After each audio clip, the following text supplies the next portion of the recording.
सिद्धार्थ, मैं अब आपके पास आती हूँ कि क्या एक तरीके से मोहन भागवत का ये फसाड है, एक दिखावा है, ताकि हम अभी मिसलीड करें लोगों को, हम अभी ये कहें कि नहीं हमारे कोई डिफरेंस नहीं है, 75 इयर्स में हम लोग रिटायर नहीं होते हैं, लेकिन अंदर ही अंदर मोदी जी को फेज आउट करने का प्लान बन गया है। हो सकता है इट्स अराउंड हिज बर्थडे और may be little sometimes letter.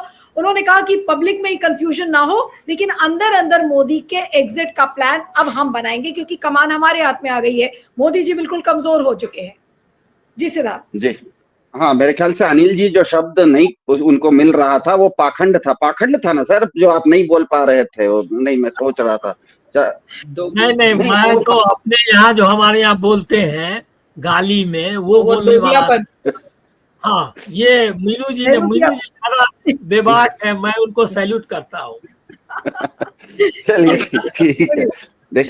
देखिए मेरे ख्याल से पब्लिक इंडिया के दर्शकों को एक चीज बिल्कुल स्पष्ट होनी चाहिए कि कोई भी संगठन अगर होता है तो किसी भी संगठन के लिए सबसे प्राथमिक चीज होती है, उसके लिए प्राइमरी उसका गोल होता है सत्ता प्राप्त करना।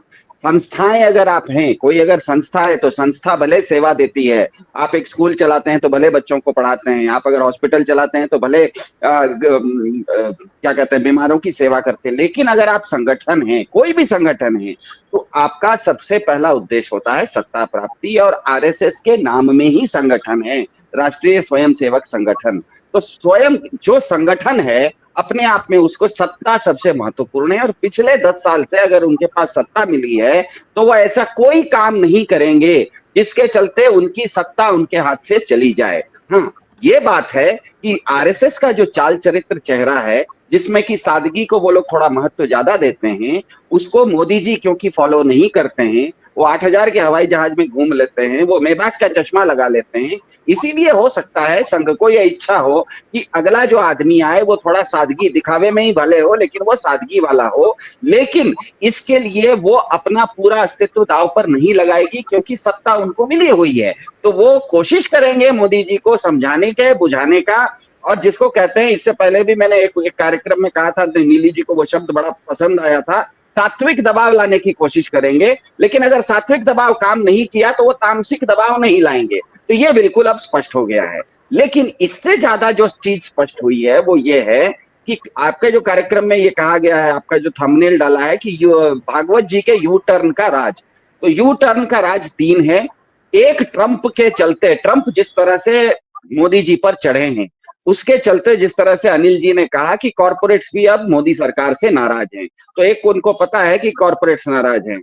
दूसरा, जब से 240 की बैसाखी पर आए हैं पिछले साल, उनको पता है कि इस देश की जनता भी इस तरह की विचारधारा को अब उस तरह के में लोकप्रिय नहीं मानती जिस तरह से पहले मानती थी। इसीलिए कल भागवत जी कह रहे थे कि इस्लाम भी भारत में रहेगा, दूसरों के खाने पीने पर भी आपको आपत्ति नहीं करनी चाहिए। जिस पर सबसे ज्यादा रायता फैलता है उसी को कह रहे हैं कि ये सब चीज हमको मान्य है। इसका मतलब 240 का असर है।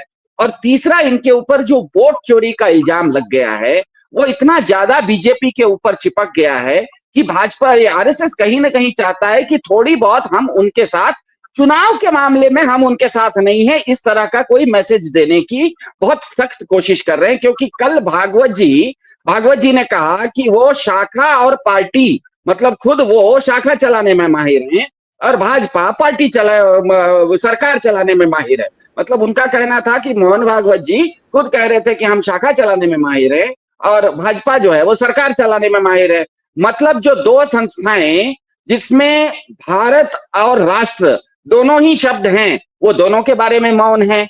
आरएसएस में राष्ट्र नाम का शब्द है और बीजेपी में भारत नाम का शब्द है। लेकिन जब भागवत जी कल बोल रहे थे तो वो न तो सांस्कृतिक राष्ट्रवाद की बात कर रहे थे और न ही बीजेपी की भारतीय संस्कृति की बात कर रहे थे।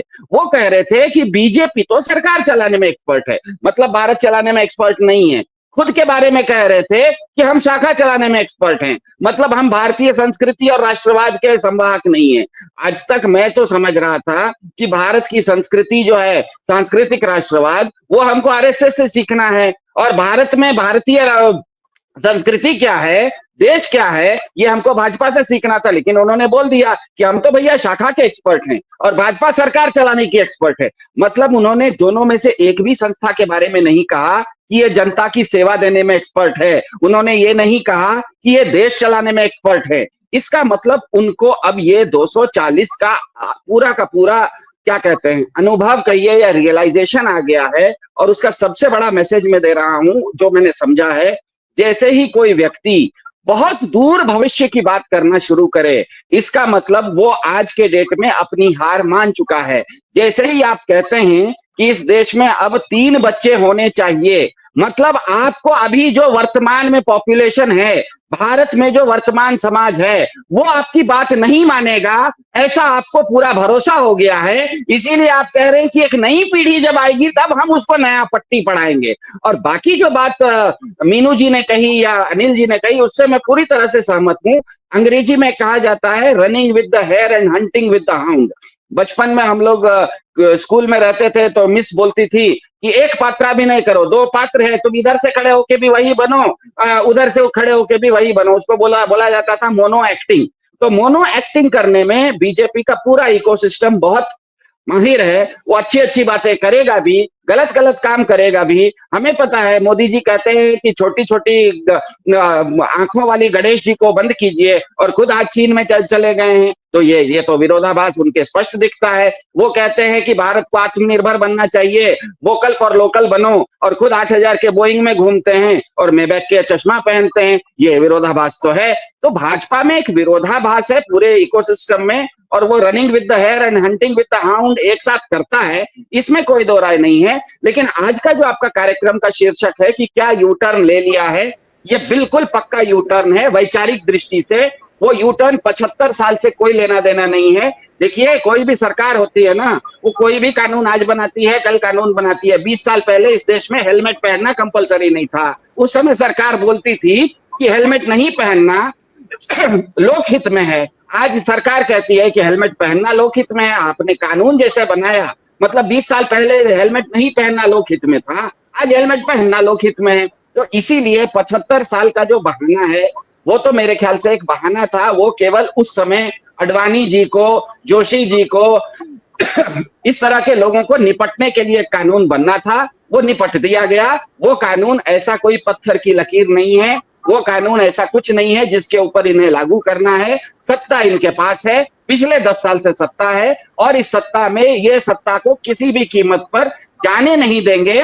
यहां तक कि अपनी आइडियोलॉजी में खुद डाइल्यूशन ले आएंगे। इतना पाखंड है कि ये कल तक जो कह रहे थे उसका उल्टा आज कहेंगे कि इस्लाम तो भारत में रहे, था, है और रहेगा। दूसरे के खाने पर आपको आपत्ति नहीं होनी चाहिए, जिस पर आप सुबह से शाम तक इसी पर तो पूरे देश में रायता फैलाए रहते हैं, और आप कह रहे हैं कि ये मुद्दे ही नहीं आपके लिए। इसका मतलब ही है कि वो सत्ता में रहने के लिए सभी तरह के कॉम्प्रोमाइजेस करने की तैयारी हो गई है उनको।